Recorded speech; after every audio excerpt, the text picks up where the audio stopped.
Listen to this carefully. Whenever any one of us gets put in a situation where the outcome is obscure, meaning unknown, when I don't know what the outcome is, when I get put in that kind of situation where the future destiny is unknown, or the result of my or the result of what I am actually doing, I don't know what it's going to be, then I become anxious. Where does anxiety come from?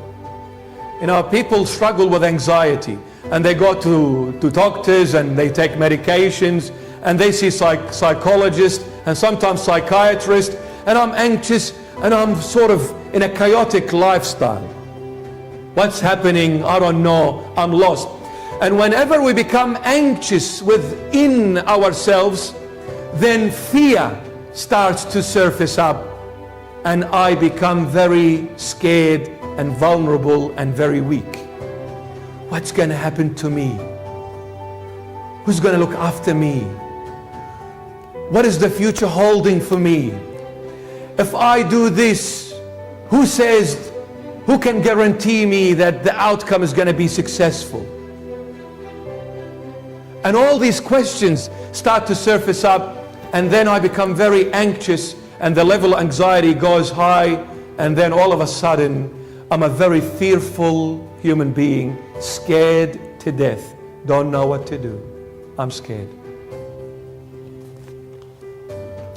That's why the Lord Jesus made an emphasis on living by faith. Living by faith.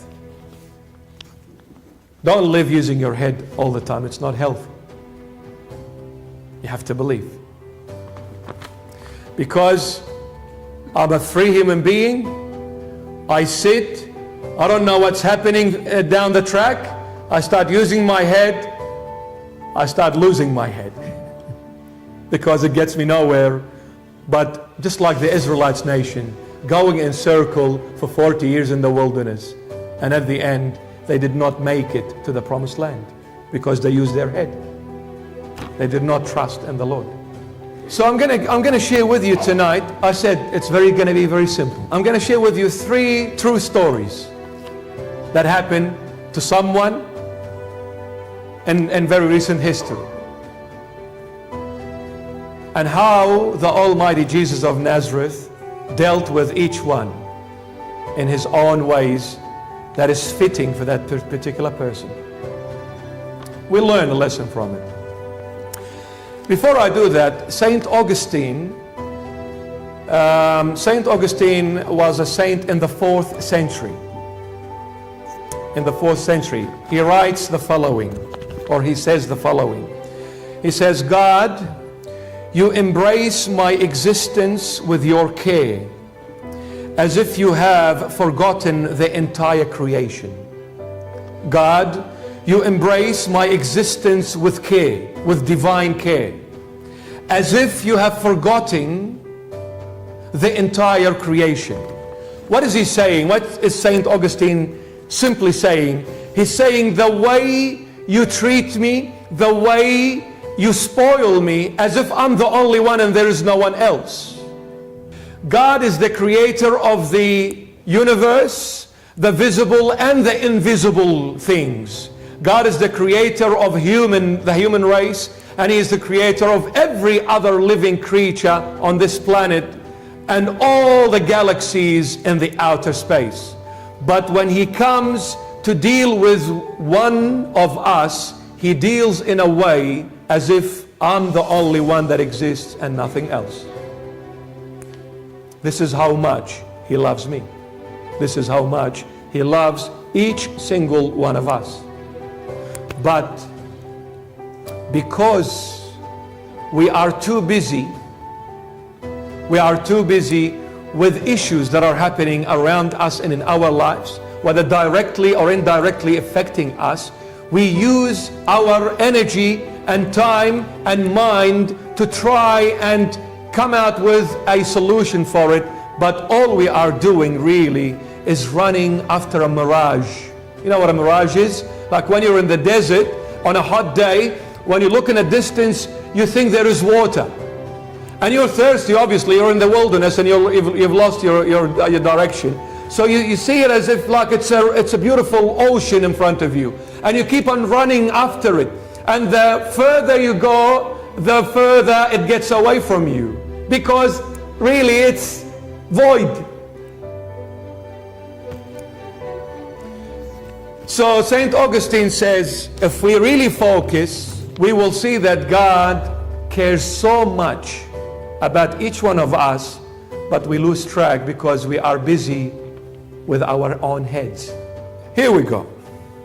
Ask yourself this question. Why are you scared? Why do you have fear in you? Did you know that fear, God never put a spirit of fear in no one?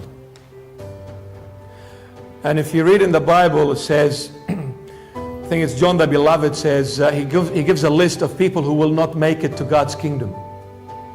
Well, he lists, the adulterers, the murderers, and whatever. But he puts on the number one that surpasses all other, the murderers and the whatever, he puts, the fearful people will not make it to God's kingdom. You know why? I'm not talking here about a fear when you walk at night time and you hear a whisper, you say, oh, I'm scared. No, I'm not talking about that kind of fear. Sometimes it's good to have fear. It's healthy. I'm talking here about a different kind of fear, which is our topic tonight. A fear of what's going to happen to me. Am I going to be delivered? Am I going to be in good hands? Is my future guaranteed? Where am I going to end up when I die? I'm talking about this kind of fear. Not someone was chasing me in a dark alley. And my question, what were you doing in that dark alley? Don't be there. You know why the fearful people will, or the scared people will not enter God's kingdom? He's saying because they are the people that do not trust that God can save them and deliver them. These kind of people will not enter. It is not that God does not want them to enter, but they are closing the door in their own faces because they are saying, I have doubts that Jesus will come to my rescue. I'm scared. I think Jesus has left me. Jesus has forgotten me. Jesus has walked away from me because I'm a sinner, because I'm this, because I'm that. You know what? I'm praying, but things are not improving. It's getting worse. So it looks like Jesus has walked away and left me behind. I don't have hope in salvation. He's saying these kind of scared people cannot enter God's kingdom.